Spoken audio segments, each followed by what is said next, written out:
Home loan இன்ட்ரெஸ்ட்டை பற்றி 5 மினிட்ஸில் explain பண்ணுறேன். ஃபர்ஸ்ட் ஆஃப் ஆல், ஒரு ஹோம் லோன் எடுக்கும்போது ஃப்ளோட்டிங் இன்ட்ரெஸ்ட்ல எடுக்கணுமா இல்லை ஃபிக்ஸட் இன்ட்ரெஸ்ட்ல எடுக்கணுமான்ற சந்தேகம் இருக்கும். ஃபர்ஸ்ட், ஃபிக்ஸட் இன்ட்ரெஸ்ட்னா என்ன, ஃப்ளோட்டிங் இன்ட்ரெஸ்ட்னா என்னன்னு சொல்லி பார்க்கலாம்.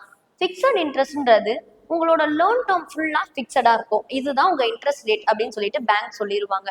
ஃபார் எக்ஸாம்பிள், நீங்கள் ஒரு 50 லேக் ஹோம் லோன் எடுக்கிறீங்க, 10 இயர்ஸ் டென்யூர், 8.5% தான் உங்கள் லோன் இன்ட்ரெஸ்ட் அப்படின்னு சொல்லிட்டாங்கன்னா இந்த 10 இயர்ஸ்க்கும் வந்து நீங்கள் 8.5% தான் பே பண்ணுவீங்க, ஈவன் தோ மார்க்கெட் ரேட் வந்து இன்க்ரீஸ் ஆனாலும் டிக்ரீஸ் ஆனாலும்.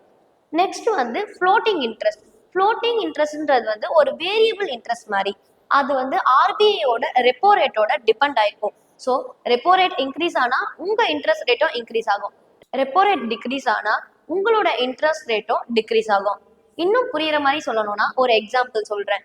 நீங்கள் வந்து ஒரு ஃபிக்ஸட் இன்ட்ரெஸ்ட் வச்சு ஒரு ஹோம் லோன் வந்து எடுக்கிறீங்க. ஒரு 50 லேக் ஹோம் லோன், 20 இயர்ஸ் வந்து டென்யூர், 8.5% தான் வந்து இன்ட்ரெஸ்ட் ரேட். பார்த்தீங்கன்னா இந்த 20 இயர்ஸ்க்கும் 8.5% தான் பே பண்ணுவீங்க. அப்ராக்சிமேட்டாக பார்த்தீங்கன்னா மந்த்லி ஒரு 43,000 கிட்ட வந்து நீங்கள் இஎம்ஐ பே பண்ணுற மாதிரி வரும். இந்த 20 இயர்ஸ் வந்து முடிஞ்ச உடனே நீங்கள் ஓவராலாக ஒரு 1 crore 3 lakh கிட்ட வந்து பே பண்ணியிருப்பீங்க. நெக்ஸ்ட் வந்து ஃப்ளோட்டிங் இன்ட்ரெஸ்ட் வந்து பார்க்கலாம். ஃப்ளோட்டிங் இன்ட்ரெஸ்ட் வந்து ரெண்டா டிவைட் ஆயிருக்கும். ஒன்று வந்து ஆர்பிஐயோட ரெப்போ ரேட் பிளஸ் பேங்கோட ஸ்ப்ரெட். பேங்கோட ஸ்ப்ரெட்ன்றது பேங்கோட ஒரு மார்ஜின் மாதிரி.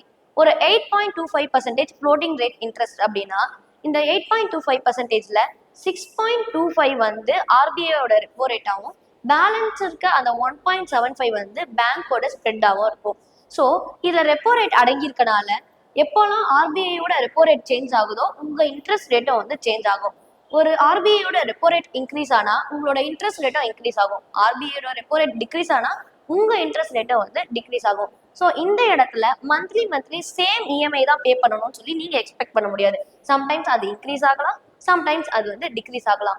இப்போ ஃபிக்ஸட் ரேட் பெஸ்டா இல்ல ஃப்ளோட்டிங் ரேட் பெஸ்டான்னு கேட்டா it depends upon the character of your loan. ஒருவேளை உங்க லோன் வந்து ஒரு short term like 5 to 7 years அப்படின்னா நீங்க வந்து ஃபிக்ஸட் ரேட் எடுக்கிறது பெஸ்ட். ஈவன் தான் அது பார்க்க அதிகமான ரேட்டா தெரிஞ்சாலும் உங்க மைண்டுக்கு வந்து பீஸ்ஃபுல் இருக்கும். உங்க பட்ஜெட்டை வந்து நீங்க கரெக்டா வந்து பிளான் பண்ணலாம். ஏன்னா மந்த்லி என்ன இஎம்ஐ பே பண்ண போறீங்கன்றது வந்து உங்களுக்கு தெரியும். பட் இதே ஒரு long term loan like 10 to 20 years அப்படி இருந்துச்சுன்னா பெஸ்ட் ஃப்ளோட்டிங் ரேட்டுக்கு வந்து போயிடுங்க. பிகாஸ் லாங் டேர்ம்ல ரெப்போ ரேட் குறையிறதுக்கான சான்சஸ் வந்து நிறைய இருக்கு. ஃபார் எக்ஸாம்பிள், நீங்க வந்து ஒரு லாங் டேர்ம் லோன் வந்து எடுத்துட்டீங்க, ஃப்ளோட்டிங் ரேட்டும் வந்து சூஸ் பண்ணிட்டீங்க. பட் ஆர்பிஐயோட ரெப்போ ரேட் வந்து குறையிற மாதிரியே தெரியலனா நீங்க வந்து ஃபிக்ஸட் ரேட்டுக்கு வந்து அதை சேஞ்ச் பண்றதுக்கான ஆப்ஷன் இருக்கு. நீங்க ஃபிக்ஸட் இன்ட்ரெஸ்ட் வந்து சூஸ் பண்றீங்கன்னா இனிஷியலி அது ஃப்ளோட்டிங் இன்ட்ரெஸ்ட்டை விட ஒரு 0.5% இல்லைனா 1% வந்து இன்க்ரீஸா இருக்கும். ஸோ ஃப்ளோட்டிங் ரேட் எடுக்கணுமா ஃபிக்ஸட் ரேட் எடுக்கணுமான்றது லோனோட ரேட் கம்மியா இருக்கிறத பொறுத்து கிடையாது. எந்த ரேட் சூஸ் பண்ணணுன்றது உங்க லைஃப் ஸ்டைலை பொறுத்தது.